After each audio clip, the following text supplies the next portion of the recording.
Para entender lo que hoy se conoce como el Palacio de Versalles, hay que remontarse al año de 1623, cuando Luis XIII, actual rey de Francia, da la orden para la construcción de una casa de ladrillo en medio del bosque, la cual se convertirá en su pabellón de caza y posteriormente su residencia temporal, por lo cual compra la extensión total del territorio para una ampliación de su estancia, la cual fue iniciada en 1636.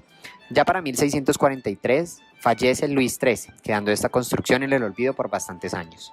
Para mediados del siglo XVII, el rey de Francia Luis XIV, con sus ansias de demostrar su poderío y maravillado por el palacio de Fox-le-Vicomte, el más bello de Francia para esa época, decide contratar al arquitecto de dicha construcción, Louis Le Foix, para que construya su propio palacio, un palacio que demostrará la majestuosidad de su soberanía, un palacio con magnitudes inimaginables. Claramente Le Foix no tenía opción de negarse ante las solicitudes de su majestad. Luis XIV deseaba trasladar su residencia fuera de París, encontrar el Palacio del Louvre bastante estrecho para el tamaño de la corte que quería mantener. Además, quería tener a la nobleza y al pueblo francés alejados por miedo a las alzas que había experimentado años atrás, como la Fronda de los Príncipes. Por ende, decide construir su palacio en Versalles. Le Foix, aún reconociendo la infactibilidad del terreno, le propone al rey demoler el castillo actual e iniciar de ceros la obra, o integrar el antiguo pabellón al nuevo palacio. Luis XIV escoge la segunda opción. Al definir los planos iniciales, el arquitecto reconoce que es necesario iniciar con obras de explaniación y drenaje antes de empezar la construcción del palacio. La selección del arquitecto se considera un acierto del rey, dado su compromiso y dedicación con el proyecto, dedicándose a este hasta sus últimos días. Igualmente, se reconocen las habilidades de escucha, liderazgo y comunicación asertiva que se requieren para llevar a cabo un proyecto de dichas magnitudes.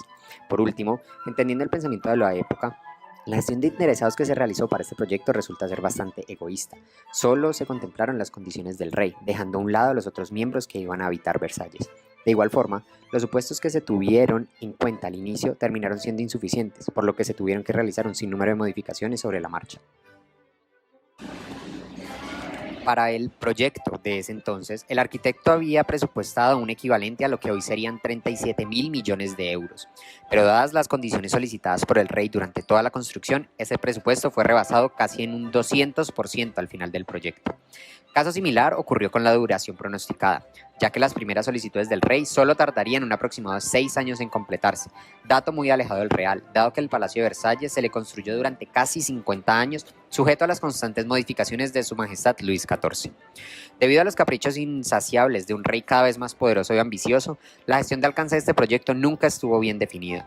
Durante la marcha de construcción, el rey ordenaba modificaciones que se debían cumplir de manera obligatoria a lo que ya se tenía previsto, modificando así los presupuestos y los tiempos de entrega, de igual forma la mano de obra y los recursos necesarios.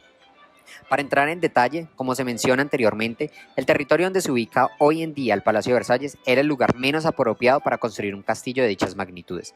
Mucho menos era propicio para que, de manera natural o sencilla, fueran alimentadas la gran cantidad de fuentes que terminó teniendo este palacio. Por lo tanto, como se expresa más adelante, los arquitectos tuvieron que diseñar sobre la marcha distintos métodos de suministro hídrico, lo cual retrasaría los trabajos. Debe anotarse que el rey, al ver el éxito de los diseños propuestos por los arquitectos para las redes hídricas, aumentaba la demanda de fuentes, incrementando el caudal demandado para su funcionamiento. Como consecuencia de esto, se necesitan nuevas modificaciones a las redes existentes. Por otra parte, los diseños emitidos por el arquitecto principal para el palacio, siguiendo las magnitudes solicitadas por su majestad el rey, significaba un desplazamiento exagerado para llegar a las diferentes instancias del complejo, representando un cansancio excesivo en los cortesanos y sirvientes que habitaban Versalles. De manera adicional, las condiciones de salubridad en la construcción eran mínimas. Las habitaciones de servicio carecían de ventilación y luminosidad, había presencia de humedad excesiva y plagas portadoras de enfermedades. Además, la cantidad de baños con que contaba la construcción era insuficiente para las casi 20.000 personas que habitaban el palacio. No se puede negar la simetría, excentricidad y hermosura de la arquitectura con que cuenta el Palacio de Versalles. Sin embargo, dicha construcción, al ser influenciada por el estilo del Renacimiento italiano, se enfocaba en el clima de aquel país, bastante distinto al francés. Por ende, dadas las lluvias y la humedad con que contaba el territorio, la construcción presentaba una cantidad de filtraciones en la segunda planta, más precisamente en la terraza principal, que generaban estragos en la planta inferior. Por lo tanto, para remediar dicha falla, el arquitecto de ese entonces, Jules Ramon Mansart, para finales de 1684 había terminado una de las galerías más representativas del palacio, la Galería de los Espejos, la cual fue construida a una velocidad impresionante enfrente de la fachada original, dando reconocimiento a la habilidad de reacción del arquitecto. Por último, aunque Versalles representó la creación de un sinnúmero de inventos y creaciones asombrosas para su época, la forma en que se trabajaba era apenas un poco mejor que en la Edad Media. Por ende, la tasa de mortalidad de obreros que se tuvo durante los más de 50 años de construcción del palacio fue bastante significativa. En primer lugar, por las alturas manejadas, los pesos de los elementos con que se trabajaba, y por otra parte, las condiciones de alimentación y las extensas jornadas laborales representaban un alto deterioro entre los obreros. Aunque los arquitectos encargados a lo largo del proyecto conocían la infactibilidad del terreno para la construcción del palacio, los diseños iniciales no fueron suficientes para lograr los objetivos cambiantes de un rey imponente y autoritario. Como primera instancia, el terreno boscoso donde se encontraba inicialmente el pabellón de caza tuvo que ser drenado y explanado, así como las colinas aledañas tuvieron que ser niveladas para lograr tener el terreno necesario para soportar las magnitudes de la construcción.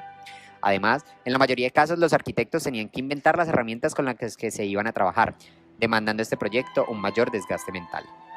Por otro lado, el orden de los jardines evidencia un trabajo colaborativo eficiente. Esto, producto de un direccionamiento asertivo dentro de los diversos equipos de trabajo. Incluso, la sinergia entre las diferentes disciplinas que se vieron involucradas en esta obra arquitectónica se manejó de la mejor manera posible. Los marmolistas, los escultores, pintores, arquitectos, obreros y demás debían estar en total sintonía para poder entregar las obras requeridas con la urgencia solicitada. No obstante, no todos los equipos trabajaban a la perfección. Como muestra el anterior, en varios salones del palacio se evidenció una confusión entre los mármoles asignados para cada una de las estancias, lo cual ocasionó una modificación en las estatuas a asignar para disimular las equivocaciones y encontrarle una justificación, inicialmente inexistente, al cambio de mármoles. Aunque se evidencian las fallas de comunicación entre las cuadrillas de marmolistas, se rescata la creatividad de los arquitectos y escultores para solucionar problemas de manera audaz. Otro de los aspectos más importantes dentro de la construcción del palacio eran las fuentes en los jardines, las cuales indujeron al diseño de bombas hidráulicas, canales de drenaje, incluso acueductos monumentales que nunca se finalizaron, con el fin de lograr el suministro hídrico óptimo para la demanda creciente de juegos de agua. Cada vez que se lograba la consecución del caudal necesario para las fuentes existentes, Su Majestad el Rey Luis XIV decidía que quería un nuevo complejo de fuentes, significando esto el rediseño de las redes hidráulicas existentes, modificando por completo los palanes previos. Algo destacable durante la construcción de los jardines y la necesidad de abastecerse de agua son los retos que se impusieron tanto los ingenieros como los carpinteros para la construcción de los diferentes sistemas que se inventaron durante la construcción de Versalles. El mayor de estos fue la bomba diseñada por Marly, elevando el agua a más de 156 metros y después transportándola por un acueducto hasta los estanques de Versalles. Esto significó para De Ville su ascenso al título de noble, concedido por el rey. Como se viene mencionando, la urgencia e impaciencia de Luis XIV por tener un palacio envidiable hizo que no se definieran correctamente los entregables del proyecto ni el alcance del mismo. Los planos no eran nuevamente diseñados sino modificados sobre la marcha. Del mismo modo, se presentó una gran variabilidad en distintos aspectos del proyecto que no se tuvieron en cuenta desde el principio. Había un equipo de diversos expertos que consistía en gran variedad de arquitectos, artistas, escultores, contratistas, obreros, entre otros, teniendo a Louis Lefroy como arquitecto principal, lo cual destaca su característica de una creación de equipos colaborativos. Sin embargo, en 1670 Lefroy fallece y se le delega su cargo a François Zobar para que continúe con las obras que deseaba el monarca. Nunca hubo realmente una definición clara del entregable. Es por esto que se evidencian tantas malas prácticas en el transcurso del proyecto, en especial en la planeación de este, dado que al no haber un objetivo completo y definido, las medidas iniciales resultaron inútiles para lo que resultó ser el proyecto como tal. En este orden de ideas, las principales modificaciones de este proyecto se presentaron en las fuentes de los jardines, dado que representaban el mayor eje de indecisión para el rey, y el auge de este tipo de lujos en los palacetes lo hacía desear cada día más de estas. Lo que iba a ser en primera instancia un conjunto de juegos de agua terminó siendo un complejo de estanques y fuentes desmesurado, todo diseñado por André Lenot, el cual remitía las necesidades de nuevos suministros de agua para poder satisfacer las demandas del rey.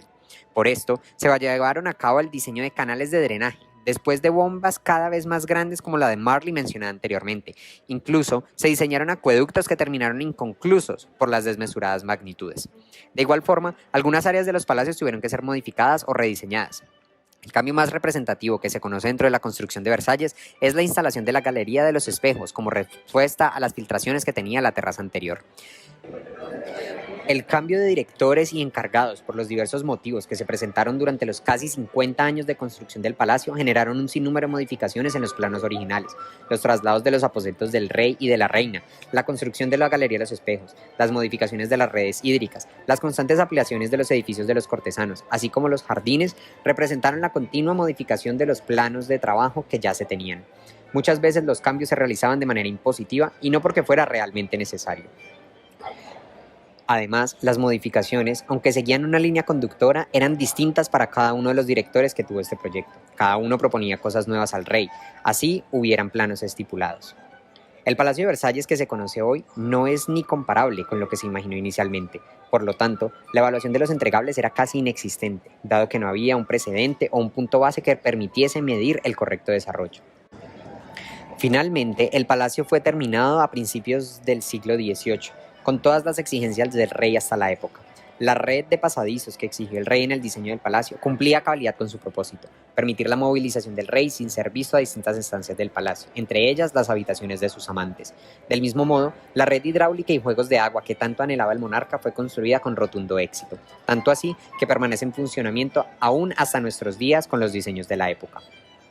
El proyecto faraónico de Versalles concluye casi después de 50 años de construcción, en 1711. Culminó siendo uno de los exponentes arquitectónicos más importantes de la época. Su lujo y fastuosidad cumplía plenamente con lo que el rey ambicioso y ególatra había dictaminado. Versalles terminó siendo una construcción maravillosa de más de 7.000 metros cuadrados, reposando en una extensión de más de 800 hectáreas de tierra. Posee cerca de 200.000 árboles, más de 1.000 fuentes, convirtiéndose en un exponente mundial de la jardinería. Es uno de los paisajes artificiales más espectaculares creado por el hombre.